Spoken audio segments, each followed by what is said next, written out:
너희의 덕을 세우기 위하여라는 제목으로 우리가 말씀을 한번 생각해 보겠습니다. 농부의 집에 황소 한 마리와 노새 한 마리가 있었습니다. 그래서 소 한 마리 그리고 노새 한 마리가 농부를 도와서 열심히 일을 하고 농사를 잘 지었습니다. 그런데 어느 날 황소가 일하기가 싫어졌습니다. 그래서 매일 일하던 그 일이 싫어져서 오늘 나는 절대로 일하러 가지 말아야겠다라고 생각하며 외양간에서 죽은 척하고 있었습니다. 그래서 이 죽은 척하고 있는 황소를 보고 농부가 그를 이렇게 채찍으로 때리든지 해서 일터로 데려가는 게 아니라 그냥 노새만 데리고 일터로 나갔습니다. 그래서 이 황소가 궁금하잖아요. 그죠? 주인이 자기에게 아무런 행동도 하지 않고 그냥 노새 한 마리만 데리고 나가서 그렇게 일을 하는 겁니다. 그래서 하루 종일 기다렸습니다. 그러다가 이제 밤이 되어서 황소가 노새에게 물어봅니다. 오늘 내가 일하지 않은 것에 대해서 혹시 주인이 뭐라고 너한테 말하지 않더냐? 라고 황소가 궁금해서 물어봅니다. 그런데 노새가 이렇게 대답합니다. 아니, 주인이 한마디도 너에 대해서 얘기하지 않았다. 그런데 정말 일하는 것은 그냥 묵묵히 하루 종일 정말 일만 열심히 하다 왔다. 그런데 집에 돌아오는 길에 이런 일은 있었다라고 얘기합니다. 이게 뭐냐면 집으로 돌아오는 길에 도살장을 지나올 때에 농부 주인이 도살장 주인을 만나서 한참 동안 서서 무언가 얘기하더라 라고 하는 얘기를 황소에게 노새가 들려주었습니다. 꽤나 오랜 시간 동안 주인과 이제 도살장 주인이 함께 얘기를 나누더라 라고 얘기하는 겁니다. 자, 그 다음 얘기는 우리가 한번 상상해 보시기 바랍니다. 황소가 어떤 마음이 있었겠는가? 그죠? 주인이 과연 도살장 주인과 만나서 무슨 얘기를 했을까? 죽은 척하고 있는 나를 그죠? 도살장으로 넘기는가? 아마 이런저런 별 생각을 다 했을 겁니다. 자, 이렇다 오늘 우리가 우리의 삶을 사시면서 혹시 우리에게 있는 이 게으름 또는 아니면 영적 게으름 이런 것을 우리가 한번 잘 생각해 보시기 바랍니다. 우리도 그죠? 이 황소같이 지칠 때도 있고 그죠? 일하기 싫을 때도 있고 때로는 오늘 하루는 그냥 쉬었으면 좋겠다 하는 그런 마음이 들 때도 있을 겁니다.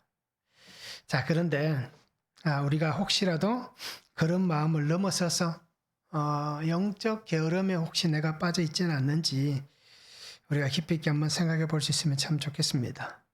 그래서 우리에게 주신 하나님의 사명, 그 사명을 위해서 끝까지 우리가 걸어가면서 정말 믿음 안에 이렇게 지치고 힘들 때 어떻게 해야 될까? 그렇죠? 지치고 힘들 때 어떻게 해야 될까? 이런 것들은 깊이 있게 한번 묵상해 볼 수 있는 그런 시간들이 되면 참 좋겠습니다. 오늘 말씀을 한번 보시기 바랍니다. 바울은 자신의 사도에 대한 표를 성도들에게 말을 합니다. 나는 그죠? 많은 이런 논쟁들이 있었기 때문에 바울이 얘기합니다. 자, 바울은 그러면서 고린도 교회 성도들에게 얘기합니다. 내가 구하는 것은 그죠? 여러분들이다라고 얘기합니다. 그래서 당신들을 위해서라면 나의 생명까지도 내가 내어주겠습니다. 라고 그렇게 고백을 합니다. 그래서 바울은 성도들을 다시 만날 때까지 그들에게 안부를 전하면서 이렇게 얘기합니다. 혹시라도 여러분들이 회개하지 않고 있으면 어떨까? 라는 두려움이 생깁니다. 라고 그렇게 마지막에 고백합니다. 자, 덕을 세우기 위하여 첫 번째는 바울은 자신의 사도의 표를 설명해 줍니다. 11절에서 13절입니다. 내가 어리석은 자가 되었으나 너희가 억지로 시킨 것이니 나는 너희에게 칭찬을 받아야 마땅하도다. 내가 아무것도 아니나 지극히 크다는 사도들보다 조금도 부족하지 아니하니라. 사도의 표가 된 것은 내가 너희 가운데서 모든 참음과 표적과 기사와 능력을 행한 것이라. 내 자신이 너희에게 폐를 끼치지 아니한 일밖에 다른 교회보다 부족하게 한 것이 무엇이 있느냐. 너희는 나의 이 공평하지 못한 것을 용서하라. 라고 그렇게 말씀을 합니다. 자, 바울은 복음을 전하면서 고린도 교회뿐 아니라 그가 수많은 사람들에게서 방해를 받았습니다. 특별히 유대인들을 통해서 그죠? 그렇게 많은 방해를 받았습니다. 그래서 바울이 가는 곳마다 그들이 따라다니면서 방해를 했습니다. 복음을 전하는 데 큰 어려움을 주었습니다. 그러면서 이 유대인들뿐 아니라 또 거짓 교사들, 이제 영지주의자들, 또 많은 사람들이 이 바울의 사도성에 대해서 항상 문제를 일으켰습니다. 그래서 교회들마다 바울이 사도라고 얘기하는데 그가 어떻게 사도냐? 라고 그렇게 얘기를 합니다. 사도는 우리가 알듯이 예수님의 제자들 사도는 12명이었잖아요. 그런데 그 중에 하나 가룟 유다가 사라지고 나중에 마띠아가 들어옵니다. 그래서 이 12명의 사도가 그렇죠? 우리가 알듯이 사도다라고 얘기합니다. 그런데 바울은 어떻게 합니까? 나도 예수님을 만났고 예수님이 나를 사도로 세우셨다라고 증거를 합니다. 그래서 바울은 우리가 알듯이 신약성경 편지들에 보면 항상 가장 먼저 어떻습니까? 편지글을 담을 때에 자신의 그 사도성에 대해서 기록을 합니다. 그 예로 우리가 하나를 보면 고린도후서 다음에 나오는 갈라디아서입니다. 갈라디아서 1장 1절에 보면 사람들에게서 난 것도 아니요 사람으로 말미암은 것도 아니요 오직 예수 그리스도와 그를 죽은 자 가운데서 살리신 하나님 아버지로 말미암아 사도된 바울은이라고 얘기합니다. 그러니까 예수님의 12제자와 똑같이 하나님께서 죽은 자 가운데서 살리신 예수님, 그 예수님으로 말미암아 내가 사도가 되었다. 즉 하나님으로 말미암아 내가 사도가 되었다라고 바울은 그렇게 고백을 합니다. 그래서 이 얘기가 사도행전의 9장에 보면 잘 나와 있잖아요. 바울이 그렇게 담메색 도상에서 예수님을 만나고 나서 또 아나니아, 그죠? 하나님의 사람 아나니아에게 예수님께서 말씀하시는 장면들이 나옵니다. 내가 택한 나의 그릇이다 라고 말씀을 하면서 그에 대해서 이렇게 설명을 해주잖아요. 그래서 이 바울은 항상 자신을 따라다니는 이 문제에 있어서 굉장히 고민도 많았을 겁니다. 그리고 아픔도 많았을 겁니다. 그래서 이 사도성에 대해서 항상 그는 어떻게 보면 자신의 아픈 손가락과 같은 그러한 그의 모습이었을 겁니다. 그래서 바울은 오늘 고린도 성도들에 대해서도 분명히 얘기합니다. 그래서 오늘 여기에도 분명히 사도성에 대해서 한번 다시 강조를 합니다. 그런데 고린도 교인들은 어떻게 생각했습니까? 바울에 대해서. 우리가 알듯이 고린도후서 10장 10절에 보면 그들의 말이 그의 편지들은 무게가 있고 힘이 있으나 그가 몸으로 대할 때는 약하고 그 말도 시원치 않다 라고 바울에 대해서 이 사람들은 그렇게 평가를 내립니다. 그러나 실제로 어떻습니까? 이 바울이 이 고린도 교회를 세울 때에 1년 6개월 동안 그곳에 거하면서 성도들을 양육했습니다. 자, 그때는 바울에 대해서 이렇다 저렇다 하는 얘기가 없었습니다. 그가 어떻다라고 얘기하지 않았습니다. 그런데 바울이 교회를 세우고 그들을 양육하고 나서 또 전도 여행을 떠난 이후 그곳에서 들려지는 소리가 바로 이런 소리입니다. 왜요? 거짓 교사들이 교회 안에 들어와서 바울이 무엇이냐라고 얘기하는 겁니다. 그는 하나님의 사도가 아니다라고 얘기를 하는 겁니다. 그래서 그들은 그들의 어리석은 모습들을 그렇게 고린도후서 10장 10절에서 얘기하고 있습니다.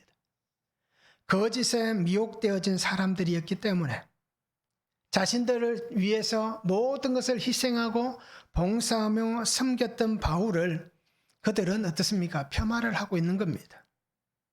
자, 그래서 바울은 자신의 사도직에 대해서 다시 한번 고백합니다.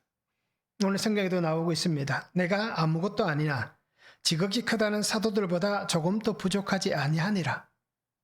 저 자신에 대해서 분명히 밝힙니다. 나는 아무것도 아닙니다. 그러나 예수님의 사도들, 그 사도들에 비해서 나는 조금도 부족하지 않다라고 얘기를 합니다. 어떻게 보면 학문적으로나 또 사회적 지위로 보나 여러 가지 어떤 배경을 놓고 보면 가장 어떻습니까? 이 바울이 가장 뛰어난 사람입니다. 예수님의 제자들이 어떤 사람들입니까? 그죠? 세금을 걷는 사람들 또는 어떻습니까? 어부였지 않습니까? 그리고 어떤 사람들은 어떻습니까? 열심당원들이었고.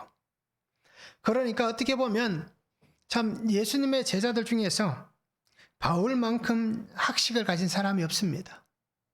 또 바울만큼 세상적 배경을 가진 사람도 없습니다. 그러기에 바울은 그것만 두고 보더라도 나는 조금도 부족하지 않다. 그런데 바울이 얘기하는 것은 그것을 얘기하는 것이 아니라 예수님을 내가 직접 만났기 때문에 주님이 나에게 말씀하셨고 내게 사명을 주셨기 때문에 내가 그 사도들보다 조금도 부족한 것이 아니다. 나도 주님으로부터 직접 그 명령을 들었다라는 것입니다. 그래서 분명한 자신의 마음이 무엇인지 또 자신에게 부여되어져 있는 하나님의 뜻이 무엇인지를 바울은 전하고 있습니다. 그래서 자기는 오직 하나님께서 나를 보내셨다. 그리고 하나님께서 나에게 복음을 맡기셨다. 그렇기 때문에 나는 오늘 그렇게 여러분들을 바라보면서 참고 있다. 그리고 그렇게 하나님께서 나를 말씀 안에서 하나님 주신 그 은혜가 있기 때문에 나는 하나님의 능력 안에 지금 세워져 있다. 그리고 하나님께서 이 놀라운 표적들, 또 놀라운 일들, 또 하나님의 능력을 드러내는 모든 것들을 나에게 보여주셨다라는 것입니다. 그래서 하나님께서 보여주신 그것을 가지고 내가 복음의 도구이다. 하나님이 나를 사용하시는 나는 복음의 도구이다 라고 그렇게 고백을 하고 있는 것입니다. 그래서 바울의 얘기는 어떤 겁니까? 사람의 외모에 있는 것이 아니라는 겁니다. 그의 삶을 통하여서 하나님께서 그를 사도로 세워주셨다라고 얘기를 합니다. 그러면서 바울은 분명히 고백합니다. 내가 걸어온 이 삶은 복음 안에서 사도의 삶을 살아왔다는 겁니다. 내가 편안한 길을 택했다면, 내가 좋은 길만을 택했다면, 삶의 부유함만을 택했다면 내가 지금 이런 처지가 아닐 것이다라는 것입니다. 여러분에게 내가 그런 소리를 들을 위치가 아니다라는 것입니다. 그런데 바울은 어떻습니까? 편안하고 좋고 삶의 부유함이 있는 그러한 모든 사람들이 부러워할 만한 권세를 가진 그러한 삶은 아니었습니다. 오히려 그 모든 것을 다 버렸습니다. 로마의 시민을 가진 시민권을 가지고 있는 사람이지만 로마의 시민으로 살지 않았습니다. 그가 정말 그렇게 높은 학문을 가지고 있었음에도 그 학식을 가지고 살지 않았습니다. 그가 바리새인 중에 바리새인이면서도 그가 그 권세를 이용하지 않았습니다. 그저 자신에게 주신 하나님의 복음을 위해서, 오직 자신에게 맡겨주신 그 말씀만을 위해서 그가 자기에게 원하시는 예수님의 그 생명 살리시는 한 생명을 위한 그 마음으로 그가 살아가고 있음을 말씀해 주고 있는 것입니다. 얼마나 많은 고난을 지나왔습니까? 얼마나 많은 아픔을 견뎌왔습니까? 그런데 그 모든 것이 자신의 삶의 은혜이다라고 바울은 고백합니다. 그것이 하나님이 내게 주신 하나님의 능력이었습니다 라고 그렇게 고백을 하고 있습니다. 바울은 자신의 삶 자체가 기적이고 은혜이고 능력이다라는 것입니다. 그러면서 오늘 고린도 성도들에게 얘기합니다. 그 속에 나타난 표적이 바로 여러분들입니다. 내 삶이 하나님 앞에서 기적이고 은혜이고 능력인데 내 삶 속에 나타난 표적이 바로 여러분들, 고린도 교회 성도들 바로 여러분들입니다. 라고 바울은 그렇게 고백을 합니다. 그래서 나의 사도가 된 이 표는 바로 여러분 고린도 교회 성도들 뿐입니다. 라는 것을 분명히 밝히고 있는 것입니다. 자, 말씀을 한번 적용해 보시기 바랍니다. 나에게 맡기신 하나님의 표는 무엇입니까? 바울에게 주신 이 사도의 표. 그렇듯 오늘 내가 하나님의 사람으로서 살아가는데 오늘 나에게 맡기신 하나님의 표는 무엇이 있는지, 무엇인지 우리가 한번 적용해 보시기 바랍니다. 바울과 같이 한 생명을 얻기 위해 내가 참고 기다리고 적용해야 될 것은 무엇입니까? 그 한 생명을 구원하기 위해서 내가 어떻게 참아야 되고 내가 어떻게 기다려야 될지를 한번 적용해 보시기 바랍니다. 정말 끝까지 인내하고 참을 수 있는 그러한 우리의 신앙의 모세되면 참 좋을 것 같습니다.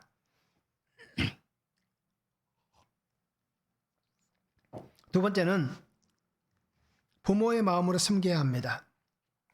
14절에서 18절입니다. 보라, 내가 이제 세 번째 너희에게 가기를 준비하였으나 너희에게 폐를 끼치지 아니하리라. 내가 구하는 것은 너희의 재물이 아니요 오직 너희니라. 어린아이가 부모를 위하여 재물을 저축하는 것이 아니요 부모가 어린아이를 위하여 하느니라. 내가 너희 영혼을 위하여 크게 기뻐함으로 재물을 사용하고 또 내 자신까지도 내어주니 너희를 더욱 사랑할수록 나는 사랑을 덜 받겠느냐. 하여간 어떤 이의 말이 내가 너희에게 짐을 지우지는 아니하였을지라도 교활한 자가 되어 너희를 속임수로 취하였다 하니 내가 너희에게 보낸 자 중에 누구로 너희의 이득을 취하느냐. 내가 디도를 권하고 함께 한 형제를 보내었으니 디도가 너희의 이득을 취하더냐? 우리가 동일한 성령으로 행하지 아니하더냐? 동일한 보조로 하지 아니하더냐라고 말씀합니다. 자, 바울은 고린도 교회 성도들에게 구하는 것이 무엇인지를 말을 합니다. 내가 여러분들에게 무엇을 구하고 있는지 그것을 분명히 얘기를 합니다. 그래서 바울은 고린도 교회를 어떻습니까? 세 번째 방문하기를 원합니다. 바울의 방문하고자 하는 목적이 있습니다. 바울은 그래도 교회를 통하여서 구원받는 한 영혼, 한 생명의 구원을 위해서, 그죠? 또 교회를 바르게 세워서 시험당하거나 또는 좌절하거나 또는 신앙을 버리는 그러한 성도들이 생겨나지 않게 하기 위해 한 영혼의 구원의 목적을 두고 그렇게 고린도 교회를 세 번째 방문하기를 원합니다. 그런데 바울에게 들려지는 소리가 있습니다. 사람들이 얘기합니다. 앞에서 말씀드렸던 그런 사람들이 선동을 했겠죠. 그래서 바울을 향해서 왜곡된 얘기를 합니다. 그러면서 교회를 혼란에 빠뜨리고 또 바울의 귀에 들리는 그 소리를 통하여서 바울의 마음도 상하게 합니다. 그것이 뭐냐면 오늘 바울이 성도들에게 어떤 이익을 취하려고 했다. 그리고 그가 보낸 사람들을 통해서도 어떤 이익을 취하려고 했다라는 것입니다.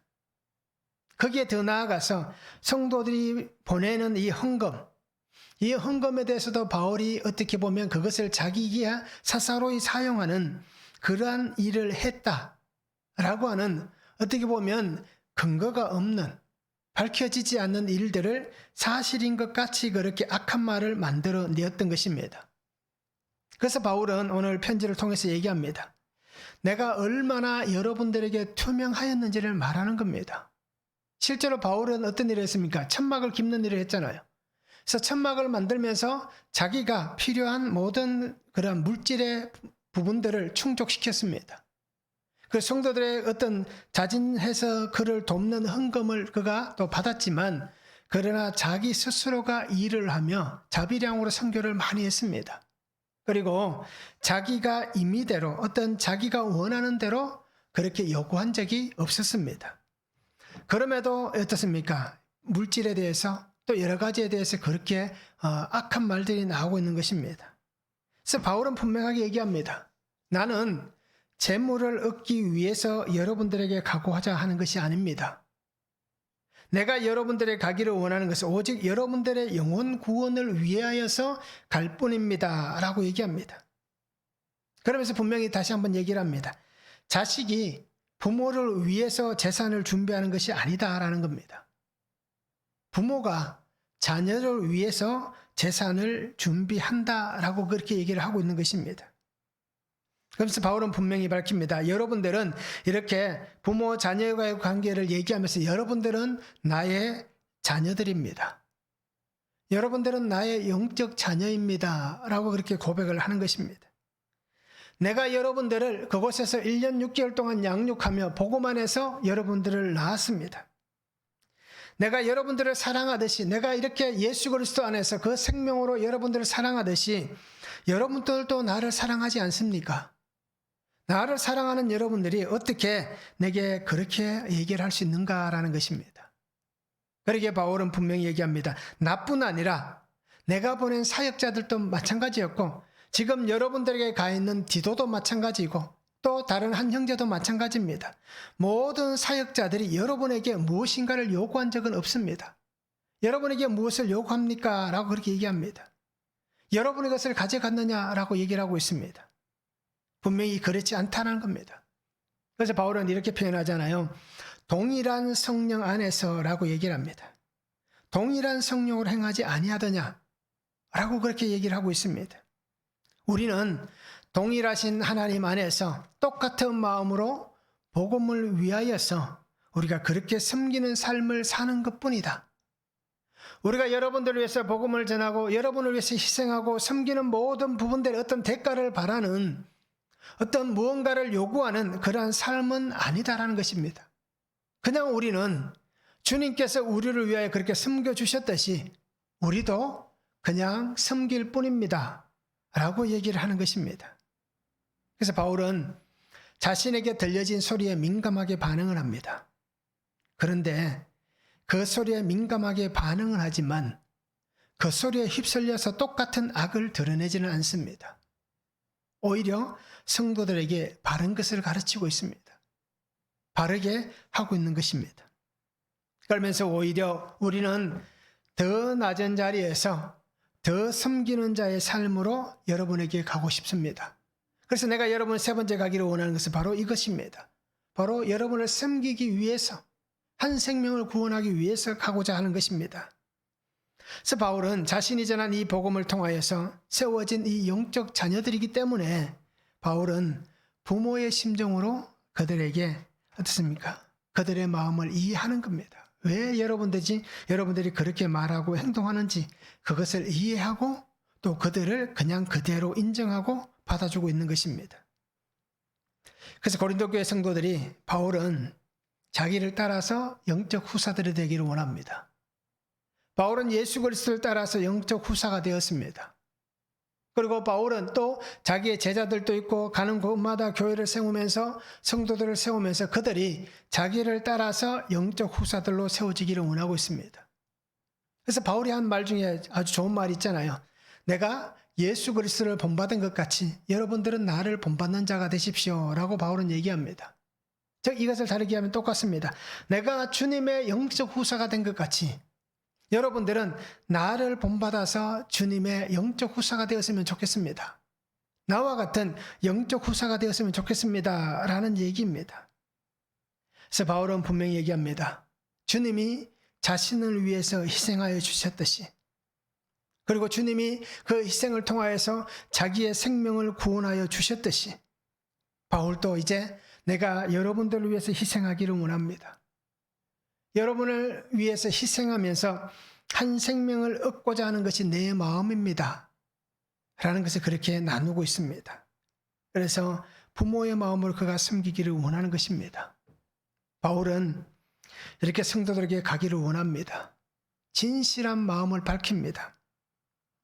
그리고 우리 또한 이런 믿음 안에 살았으면 좋겠습니다. 우리가 부모된 자로서, 그죠? 또 부모가 될 자들로서 부모의 마음을 가지고 섬길 수 있는 삶이 되면 좋겠습니다. 자녀들을 섬기고 이웃을 섬기고 성도를 섬길 때에 정말 주님 안에서 내가 영적 후사가 된 그 마음과 그 삶으로 섬기고, 그죠? 그들이 또한 영적 후사로 세워져가는 그런 은혜의 삶을 우리가 살았으면 좋겠습니다. 그러기에 오늘 말씀을 잘 보시기 바랍니다. 똑같이 악을 바라고, 그죠? 똑같이 섭섭해하고 똑같이 마음에 상처받는 게 아니라 오히려 내게는 그렇게 한다 할지라도 나는 그들을 이해하고 인정하고 안아주고 섬길 수 있는, 그래서 손이 가고 발이 가는 그 섬김을 통하여서 한 생명을 주님의 영적 후사로 세워갈 수 있는 그런 우리들의 삶이 되면 참 좋겠습니다. 한번 적용해 보시기 바랍니다. 부모의 마음으로 섬겨야 할 영적 자녀는 누구입니까? 내가 부모된 자의 마음을 가지고 정말 내가 섬겨야 될 영적 자녀는 누구입니까? 우리 가정의 자녀일 수도 있고요. 그래서 우리 형제들일 수도 있고, 또 교회 안의 성도들일 수도 있고, 또 내가 있는 직장 안에, 사업장 안에 어떤 한 사람일 수도 있고요. 우리의 이웃일 수도 있습니다. 내가 부모의 마음으로 섬겨야 될 영적 자녀는 누구인지 한번 적용해 보시길 바랍니다. 비방과 오해가 있습니다. 들려지는 악한 말들이 있습니다. 그때 우리는 어떻게 반응합니까? 우리가 어떻게 반응하는지 한번 적용해 보시기 바랍니다. 정말 그러한 소리가 들릴 때에 나는 어떻게 반응하는가? 오늘 바울같이 한 생명을 얻기 위해서 나는 어떻게 반응하여야 될까? 그죠? 내게 들려지는 오해도 있고 비방도 있고 수많은 모함도 있고, 그죠? 악한 말들이 엄청나게 있을 겁니다. 정말 악한 소리가 들려질 때에 한 생명을 얻기 위해서 내가 어떻게 반응해야 될지, 그죠? 우리가 한번 적용해 보시기 바랍니다. 혹시 지금까지는 똑같이 했다면 이제 앞으로는 어떻게 하는 것이 정말 예수 믿는 사람으로서 하나님이 내게 원하시는 모습일까를 한번 생각해 보시면서 우리가 적용해 보면 참 좋겠습니다.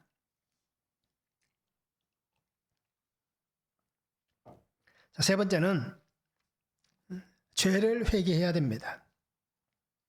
19절에서 21절입니다.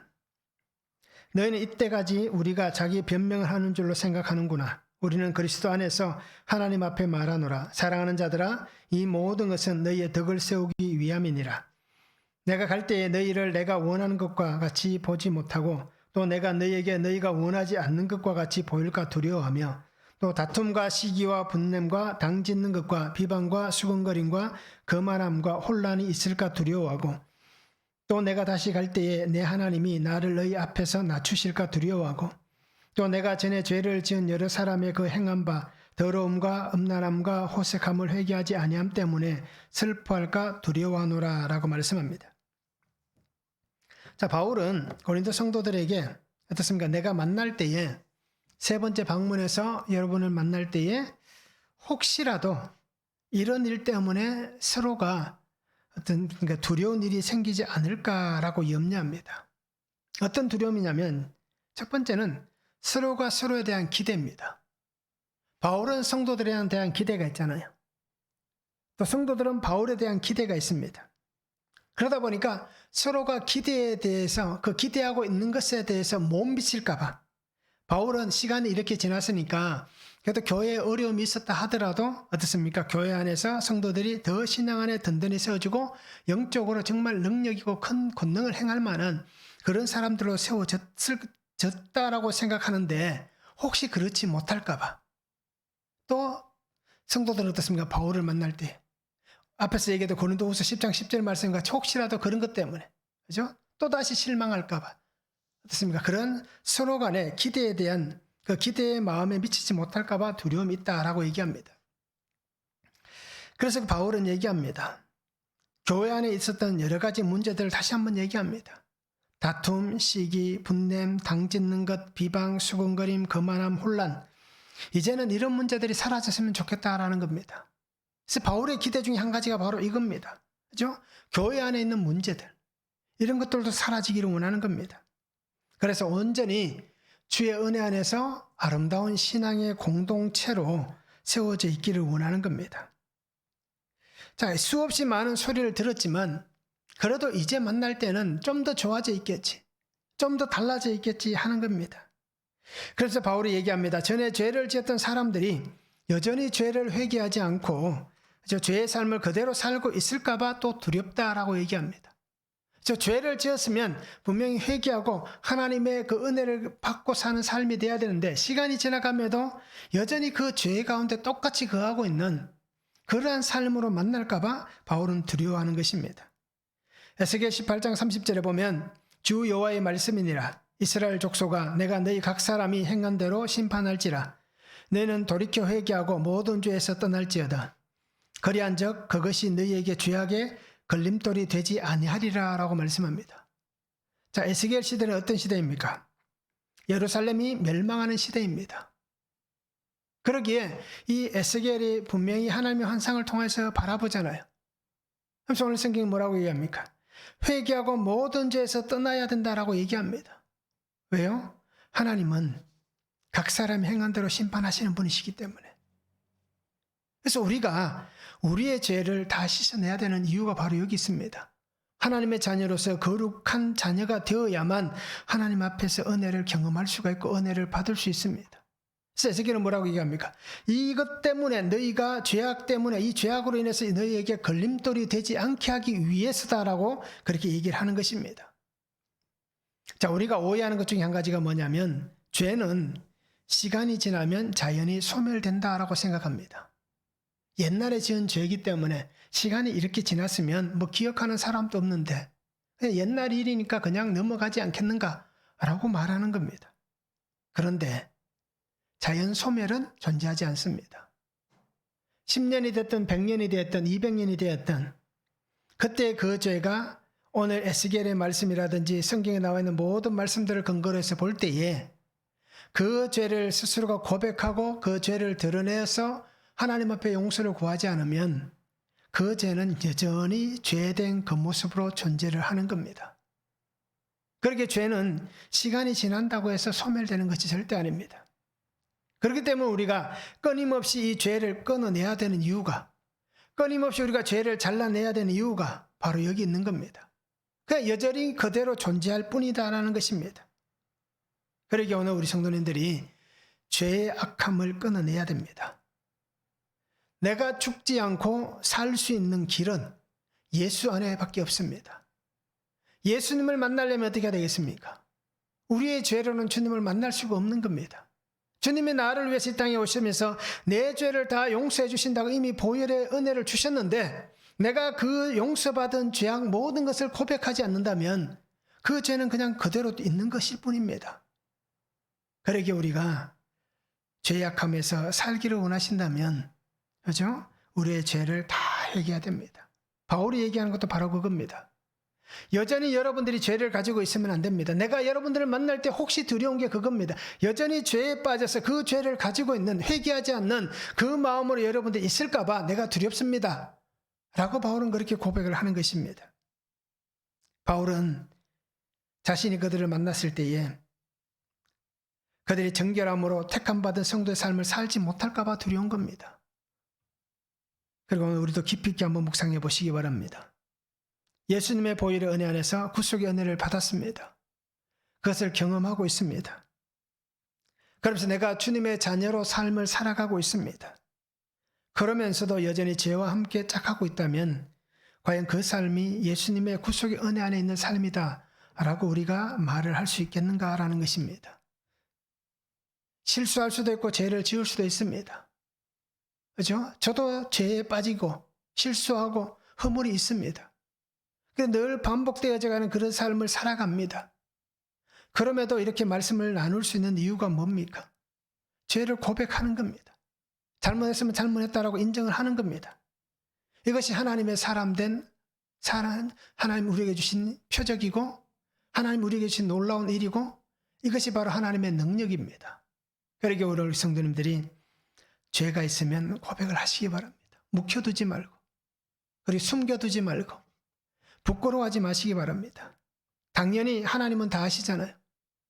하나님께서 우리를 향해서 죄를 고백할 때 괜찮다라고 말씀하시는데 세상의 사람들이 우리가 죄를 고백한다고 해서 우리를 어떻습니까? 비방하고 손가락질하는 한들 우리가 하나님 앞에서 괜찮다라고 한 은혜를 받았다면 전혀 그것은 문제가 되지 않고 개의치 않은 것입니다. 그리고 우리는 죄가 있어서 매를 맞고 쫓겨나는 인생이 되지 않았으면 좋겠습니다. 우리에게는 아직 구원의 은혜가 있는 그 놀라운 생명이 있습니다. 그러기에 오늘 우리 성도님들이 분명히 우리에게는 이 구원의 은혜를 붙잡고 믿음의 자리에서 하나님 주신 그 은혜 안에 살아가는 삶이 되면 참 좋겠습니다. 로마서 6장 6절에 이렇게 말씀합니다. 우리가 알거니와 우리의 옛사람이 예수와 함께 십자가에 못 박힌 것은 죄의 몸이 죽어 다시는 우리가 죄에게 종노릇하지 아니하려 함이니 라고 말씀합니다. 예수님과 함께 우리의 옛사람이 십자가에 못 박혀 죽은 겁니다. 다시는 죄의 종노릇하지 않게 하신 하나님의 은혜다라고 얘기합니다. 그리고 우리가 이렇게 사로잡히지 않았으면 좋겠습니다. 그리고 날마다 주의 은혜 안에서 믿음으로, 그죠? 주의 능력으로 그렇게 복음의 은혜와 그 신실함으로 살아갈 수 있는 귀한 성도들이 되면 참 좋겠습니다. 그래서 오늘 죄의 사슬에 매여 있는 우리 가족이 있잖아요. 또 그 죄의 그늘에 붙잡혀 있는 우리 성도들 있잖아요. 또 죄의 허물을 뒤집어 쓰고 있는 우리 형제들이 있습니다. 그들을 바라보면서 애통한 마음을 가지시기 바랍니다. 애통한 마음이 있어야 그들을 도울 수가 있는 겁니다. 나도 더럽고 나도 지저분한데 어떻게 도울 수 있느냐라고 말할 수 있겠지만 나의 그 더럽고 지저분한 것을 주님 앞에 고백을 하고 그죠? 그것이 그 한 사람을 살릴 수 있는 약재료가 된다면 내가 쓰임 받는 겁니다. 나의 더러움과 나의 지저분한 것과 나의 죄를 그들을 위해서 오픈하고 나누는 겁니다. 이런 나도 하나님이 구원해 주셨고 이런 나도 하나님께서 이렇게 은혜 주셔서 주의 구원의 삶을 살아가고 있는데 나도 이렇게 구원받았습니다. 그렇게 당신도 하나님의 구원의 은혜 안에 거할 수 있습니다. 하나님은 당신도 나와 같이 사랑하십니다. 라고 이렇게 나를 드러내며 나를 사용하는 겁니다. 그렇게 오늘 우리가 믿음 안에 살아가는 삶이 되면 참 좋겠습니다. 그래서 마태복음에 말씀하잖아요. 회개에 합당한 열매를 맺고 라고 얘기합니다. 그렇죠? 오늘 우리가 이렇게 회개에 합당한 열매를 맺고 그렇게 믿음 안에 살아가는 삶이 되었으면 좋겠고요. 그렇게 돕고 섬기고 나눌 수 있는 성도들이 되면 참 좋겠습니다. 한번 적용해 보시기 바랍니다. 여전히 죄 가운데 있는 나의 삶을 어떻게 해야 합니까? 여전히 죄 가운데 있는 나의 삶을 어떻게 해야 할까요? 어떻게 하는 것이 좋겠습니까? 한번 적용해 보시기 바랍니다. 하나님, 내가 어떻게 할까요? 어떻게 하면 좋겠습니까? 라고 물으시며 적용해 보면 참 좋겠습니다. 또 한 가지는 회개에 합당한 열매를 맺기 위해서 내가 어떻게 섬겨야겠습니까? 나의 회개에 합당한 열매도 맺어지지만, 그죠? 우리의 가족들이나 우리의 지체들, 이웃들에게 그들이 회개에 합당한 열매를 맺게 하기 위해서 내가 어떻게 그들을 섬겨야 할까라는 것입니다. 그리고 우리가 한번 적용해 보시면 참 좋겠습니다. 자, 하나님께서 명령하신 삶을 복음을 위하여 살아가는 성도들이 되었으면 좋겠습니다. 한 생명, 한 영혼을 구원하기 위해서 나를 위해 이 땅에 오신 주님처럼 우리도 밤낮으로 섬기며 돕고 희생하며 오늘 바울의 고백같이 동일한 성령 안에서 우리가 함께 믿음으로 세워져 가고 또 세울 수 있고 또 함께 그렇게 공동체를 이루어갈 수 있는 그러한 성도의 삶이 되면 좋겠습니다. 죄와 허물이 있습니다. 그 그늘에 앉아서 여전히 그 속에서 허덕이고 있는 한 사람 한 사람이 우리의 눈에 보일 겁니다. 그리고 오늘 우리가 그들을 건지기 위해서 수고의 시간을 더 많이 헌신할 수 있는 그러한 믿음이 되었으면 참 좋겠습니다. 그래서 주님의 은혜 안에 모두가 함께 구원의 은혜 안에서 우리가 살아갈 수 있는, 그래서 구원의 은혜 안에 거할 수 있는 그러한 복된 성도들이 될 수 있기를 주님의 이름으로 축원합니다. 기도하겠습니다. 사랑의 아버지 하나님 감사합니다. 오늘도 주신 말씀을 바라봅니다. 주의 은혜 안에 거하게 하시고 주의 능력 안에 거하게 하여 주시옵소서. 아버지 하나님, 떡을 세우기 위하여서 우리가 어떻게 살아가야 할지를 분명히 깨닫게 하여 주시기를 원합니다. 고난 가운데서도 끝까지 참고 견디고 인내하며 한 사람을 세워가기 위해서 우리도 그렇게 주님처럼 바울처럼 그렇게 살아가는 인생들이 되도록 은혜를 다하여 주시옵소서. 하나님께서 허락하신 그 은혜 자리 안에서 영적 후사들이 세워지게 하시고 우리의 가정에 자녀들이 영적 후사로 세워져 가게 하시고 또 교회 안에서 성도들이 함께 영적 후사로 세워져 가게 하시고 우리의 모든 삶의 자리에서 하나님의 사람들을 세워갈 수 있는 은혜와 복을 다하여 주시옵소서. 그래서 어느 곳에 있든지 무엇을 하든지 어떤 삶 속에 있다 할지라도 우리가 끝까지 주님만 붙잡고 주님과 함께 나아가는 인생들 되게 하시고 가장 먼저는 구속의 음성을 통하여서 내 죄가 드러나고 내 죄를 회개하고 하나님 앞에 있는 인생들이 되게 하여 주셔서 그 죄악들이 아버지 하나님 약재료가 되어서 한 생명을 구원하는 귀한 믿음의 삶이 되도록 주님 역사하여 주시고 우리의 삶이 이것을 통하여서 부끄러워하거나 아버지 하나님 이러한 삶을 숨기는 그러한 어리석은 자가 되지 않고 밝히 드러내어 주님 맡겨주신 귀한 사명을 끝까지 잘 감당해낼 수 있는 믿음의 삶이 되도록 아버지 하나님 은혜 위에 은혜를 다하여 주시옵소서. 함께 하실 하나님을 기대하며 예수 그리스도의 이름으로 기도하옵나이다. 아멘.